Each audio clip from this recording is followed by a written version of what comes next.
డబ్బు, అనారోగ్యం, ఉద్యోగం, వ్యాపారం అప్పులతో బాధపడుతున్నారా? మీకోసమే మేనిఫెస్టింగ్ మిరాకిల్స్ 11 days ప్రోగ్రామ్.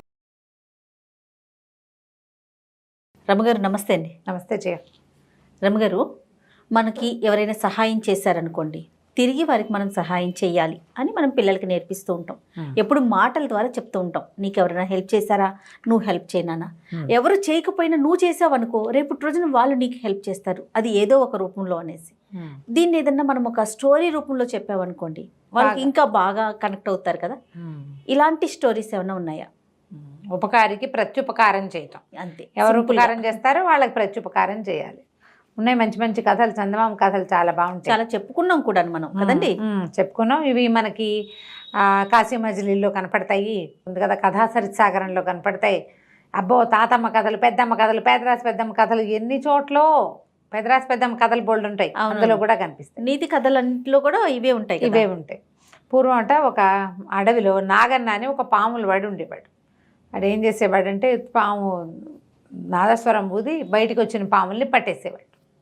ఒకనాడు ఇతను నాదస్వరంకి బూర చేసుకోవాలి కదా, పాతది పడైపోతే కొత్త బూర చేసుకోవడం కోసం అడవిలోకి వచ్చాడు. వెదురు ఉంటాయి కదా, ఆ బొంగు తీసి దాన్ని పువ్వు అని ఊతే దాంతో ఇక ఫ్లూట్ చేస్తారు. ఊతూ ఉంటే ఏమైంది, ఆ వెదురు పొద పక్కన ఒక పెద్ద పొట్ట ఉంది.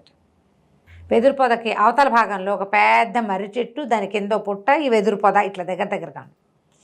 అయితే ఆ పుట్టలో నుంచి ఒక తెల్లటి పాము బయటకు వచ్చి ఇతను ఊతుంటే ఆడుతోంది పాము. చూశాడు చటుక్కని ఏం చేశాడు, ఒక బుట్టలో పెట్టేశాడు. దాని మీద ఇట్లా గుడ్డ వేసేసి పట్టేసి బుట్టలో పెట్టేసరికల్లా ఆ పాము మానవ భాషలో, బాబాబు నన్ను వదిలేయరా నాయన, నీ సంగీతం బాగుందని వచ్చాను, మానవుడు నన్ను ముట్టుకోకూడదు, నన్ను వదిలిపెట్టేయమని అడిగితే ఏం అడిగినా ఒప్పుకోలే. నేను బతకడానికి తీసుకున్నాను, నువ్వు అడిగితే వదిలేస్తానేమిటి అన్నాడు. ఇంతలో ఏమైంది, ఒక దయామయుడు మహానుభావుడు ఒక ఆయన ఎదురొచ్చాడు. ఆయన పేరే దయామయుడు. ఆయన కరుణతో ఉండే మనిషి. ఆయన ఆ ప్రాంతపు పరగణాకి రాజు, చిన్న రాజు అనుకో, సామంతరాజు అంటాం కదా. అయితే ఆయన గుర్రం మీద ఏటో వ్యాహ్యాలు వెళ్తూ, ఏమిటో నాగన్న మంచి బుట్ట పుచ్చుకుని బయలుదేరావు, ఎక్కడికి రా అంటే, అయ్యగారు ఇవాళ భలే పామును పెట్టానండి చూడండి అని బుట్ట తెరిచి చూపించాడు. ఆ బుట్టలో ఉన్న కనపడిన చక్కటి తెల్లగా మిసమిసలాడిపోతున్న పామును చూసేసరికల్లా ఆయన ఆశ్చర్యపడి, ఏదో జాతిగల పాము రా ఇదే అన్నాడు. అవునండి అంటే ఆ పాము నోరు తెరిచి ఈయనకు చెప్పింది, బాబు నన్ను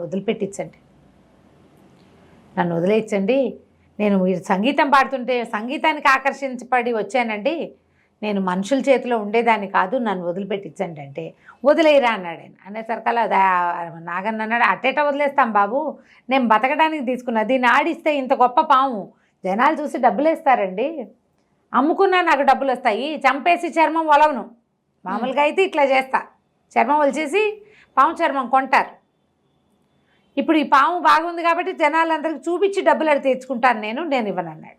అంటే అట్లా కాదని ఆయన మీరు ఏదైనా కొనుక్కోండి అన్నాడు. కొనుక్కొని ఏం చేసుకోనండి, ఆయన మెడలో మంచి ఖరీదైన ముత్యాల హారం ఉంది. ఆ ముత్యాల హారాన్ని ఇచ్చాడు. పాపం బతిమలాడుతుందిరా, ఏ సర్పం మనతో మాట్లాడుతున్నది, ఏదో దేవతా సర్పం, తనంతట తను వెళ్ళిపోగలిగే శక్తి లేదు, దానికి మాట్లాడగలిగే శక్తి ఉంది, వదిలిపెట్టేయమని ముత్యాల దండ ఇచ్చాడు. ఇస్తే వాడు ముత్యాల దండ చూసుకొని పావును దాడిచ్చేదానికంటే ఇది ఇంక ఎక్కువ వస్తాయి.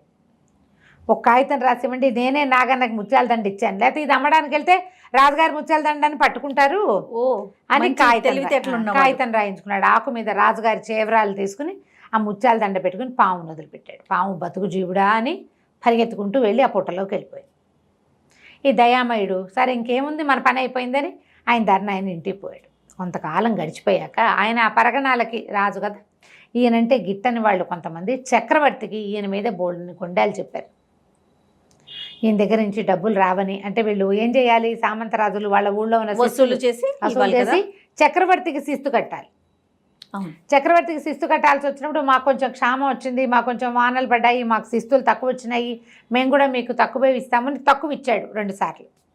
ఆయన కాదని అన్నీ బాగానే ఉన్నా ఈయనే మిమ్మల్ని మోసం చేశాడని చక్రవర్తి దగ్గర చెప్పిస్తే ఆయన కాస్త పట్టించేశాడు. ఈయన్ని బంధించి రాజ్యం మేము స్వాధీనం చేసుకుంటాము, నీకు రేపు విచారణ చేసి శిక్ష ఇస్తామని తీసుకొచ్చి జైల్లో పారేశారు. ఏం చేస్తాడు పాపం ఆయన, చేయగలిగేది ఏమీ లేదు. దయామయుడు సరే వచ్చి జైల్లో కూర్చున్నాడు. ఒకనాటి సాయంకాలం అది జైల్లోకి వచ్చిన 2-3 రోజుల తర్వాత, కొద్ది రోజుల తర్వాత ఈ దీని దగ్గర తలుపు దగ్గర ఏదో మెదులుతున్నట్టు కనపడింది ఆయనకి. ఏదో మెదులుతుంటే అవి చీకటి కొట్లుగా ఉంటాయి, చెరసాలలు ఏం వెలుతురులు ట్యూబ్లైట్లు ఉంటాయి, ఏముండవు. పైగా అప్పట్లో ఏంటంటే ఇలా పెద్ద పెద్ద షెడ్లు హాల్స్ చేసేవాళ్ళు కాదు, జనరల్గా గుహలు తొలిచేవాళ్ళు. లోపలికి పెద్ద వెలుగు రాదు, వాళ్ళు దీపం పుచ్చుకొస్తేను బయట పెళ్ళున ఎండగాస్తే కొంచెం డే టైం ఉంటుంది. అందుకనే జైళ్ళలో ఉండే వాళ్ళు మగ్గిపోయి మరణించేవాళ్ళు, ఎండ వెలుతురు లేక. ఈయన అక్కడ ఏదో కదులుతోందని చూసేసరికల్లా చాలాసేపు చూసాక ఆయనకి తెలిసింది అదొక సర్పం. పాముని కేకలు పెడదామనుకున్నాడు. అయితే పాము మానవ భాషలో మాట్లాడింది. రాజా, అరవకు, నన్ను గుర్తుపట్టలేదా? కొంతకాలం క్రితం నన్ను వదిలిచ్చావు కదా పాములు నాగన్న దగ్గర నుంచి. సరే రా వచ్చి కూర్చోమన్నాడు. ఆయన ఒక గట్టు మీదకి వచ్చింటే పాము కింద నుంచి పైకి వచ్చి గట్టు మీదకి వచ్చింది. నువ్వు నాకు మహోపకారం చేసావు, ఎవ్వడూ చెయ్యింది. నీ మెళ్ళో ఉన్న హారం ఇచ్చి నన్ను బతికిచ్చావు, నీకు ప్రత్యుపకారం చేయడం కోసం వచ్చాను నేను. అంతే, నువ్వేం చేస్తావమ్మా నాకు అన్నాడు. ఏం చేస్తావు అంటే, అది కాదు, ఏదో ఒకటి ప్రయత్నం చేస్తా, ఓ పని చేస్తా, నేను ఇక్కడి నుంచి వెళ్ళిపోతా. రేపు తెల్లవారగానే చక్రవర్తి మెడకు చుట్టుకుని కూర్చుంటాను. చక్రవర్తిని రక్షించే ఉపాయం నాకు తెలుసని చెప్పు. నువ్వు కనపడి నాతో మాట్లాడాక నేను వెళ్ళిపోతాను, నువ్వు బతికిపోతావంది. బాగానే ఉందిగా, చాలా బాగుంది. సరే, మర్నాడు పొద్దున ఏం చేసింది, తన నిద్రలు ఇచ్చేసరికల్లా టమ్కు వినపడుతోంది బయట. చక్రవర్తి భుజాల మీదకి ఎక్కి మెడ చుట్టూతా చుట్టుకుని ఉంది ఒక కాల సర్పం, ఒక శ్వేత సర్పం, చాలా పెద్దది. ఈ పాముని చక్రవర్తికి ఏమీ కాకుండా తప్పించగలిగే వాళ్ళు ఉన్నారా ఎవరైనా? పాము మంత్రం తెలిసిన వాళ్ళు కానీ, మంత్రశాస్త్రజ్ఞులు కానీ ఎవరైనా సాధారణంగా పాములకి మంత్రం వేస్తారు. ఆ మంత్రం కట్టుకి పాము మెత్తబడిపోతుంది, తలకాయ దించేస్తుంది, ఈజీగా తీసేస్తారు. కానీ వచ్చింది ఏమిటి, మానవ భాషలో మాట్లాడగలిగే సర్పం. అక్కడున్న ఆ ఊళ్ళో ఉన్న మంత్రగాళ్ళంతా ట్రై చేశారు, అదేం వాళ్ళకి లొంగల. అప్పుడు టంకేస్తున్నారు ఊళ్ళో, ఉదయం 11 గంటల వేళ. ఆయన పొద్దునే వచ్చింది పాము. వీళ్ళు చాలా ట్రై చేశారు. ఆయనకి మెడకి 2 చుట్లు చుట్టుకుని ఇట్లా ఉంది, శివుడి మీద నుంచున్నట్టు తెలుస్తోంది. ఏదో కారణంతో ఇది పట్టుకుంది అని. కానీ ఏం చేయాలి, కాటేయటల్లా బెదిరిస్తోంది అంతే.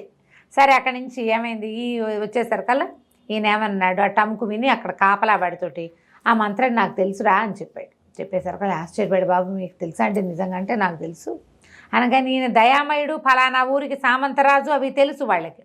గబగబా 2-3 కలిసి ఆయన ఎత్తుకొచ్చేసారు, ఇక్కడికి బయటికి తీసుకొచ్చారు. రాజుగారికి మంత్రం వేయగలడు, ఈయన చక్రవర్తికి మంత్రం వేయటం ఈయనకి జాతొచ్చు అని ఆయన సభాభవనంలో అంతఃపురంలోకి ప్రవేశపెట్టారు. సభలో ఇంచి లోపల తీసుకుపోయి, ఈ భవనాలన్నీ దాటితే వెనకాల ఎక్కడో ఉంటుంది అంతఃపురం, అక్కడికి తీసుకెళ్లారు. రాజు ఇట్ట నిలువును కూర్చుని ఉన్నాడు, ఆయన మెడ చుట్టూతా సర్పం చుట్టుకున్నాడు.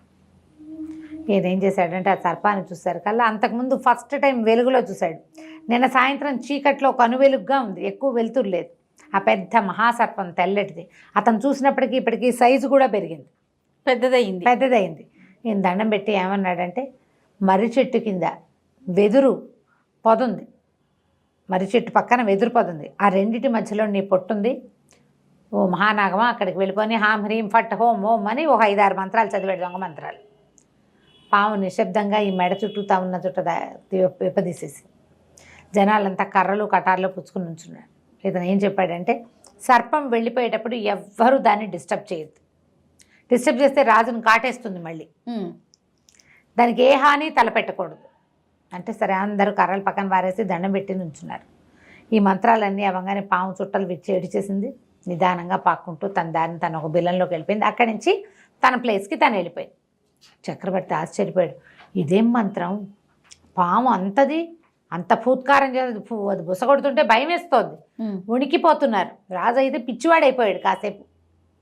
అంత సర్పం నీ మాట వింది, నువ్వు చాలా మంచివాడివి అంచేతే విన్నది నీ మాట నేను నమ్ముతున్నాను, నువ్వు ఇంటికి వెళ్ళిపోమని ఈయన్ని పంపించేసి, ఎవరైతే ఈయన మీద కొండాలు చెప్పారో వాళ్ళ నిజం పూర్తిగా తెలుసుకున్నాడు.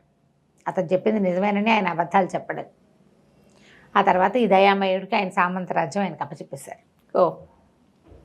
ఇంక ఎప్పుడు రాజుతోటి అతనికి ఏ ఇబ్బంది రాలా. పైగా ప్రజల్లో కూడా ఈయన ఇంత గొప్పవాడు అనే ఫీలింగ్ తోటి ఇంకా జాగ్రత్తగా ఉన్నారు. అతనితోటి ఇంకా ఎవ్వరికి ఏ తకరారు ఏ ఇబ్బంది రాకుండా ఉండిపోయింది. ఈ పాము ప్రత్యుపకారం చేసింది. ఒక జంతువు, ఒక సాధారణంగా తన దారిని తను పోయేటువంటి విష జంతువు అదే ఉపకారం చేసినప్పుడు మనుషులను మనం చేయొద్దు. ఉపకారం చేయకపోతే అపకారమైనా చేయకుండా ఉండాలి కనీసం. అది నువ్వు హెల్ప్ చేయలేకపోతే చెడగొట్టద్దు కనీసం, లేదా నీకు హెల్ప్ చేసిన వాడికి తప్పకుండా హెల్ప్ చెయ్యాలి నువ్వు. ఇప్పుడు ఎవడో నీకు చేశాడు, వాడికే చేయలేకపోయావు, ఇంకెవరికైనా చేయి ఉపకారం, అదైనా చెయ్యాలి. ప్రత్యుపకారం ఒక గొప్ప క్రియ, కానీ ఉపకారం చేయటం అనేది చాలా అద్భుతమైన క్రియ. నీకు హెల్ప్ చేసిన వాడికి నువ్వు హెల్ప్ చేయడం గొప్పేం కాదు, అసలు మొదట హెల్ప్ చేశాడు చూడు రాజు, అది గొప్ప. కాబట్టి ఈ 2 గొప్పల్ని సొంతం చేసుకోవాలి. ఎప్పుడు ఎవరికైనా అవసరమైతే హెల్ప్ చేయాలి. నీడీ పీపుల్కి హెల్ప్ చేయటం, నీకు సహాయం చేసిన వాడికి తిరిగి సాయం చేయటం, ఈ రెండింటిని పిల్లలకి మనం నేర్పించాలి. తప్పకుండా రమ్య గారు. నమస్తే. నమస్తే చేయండి.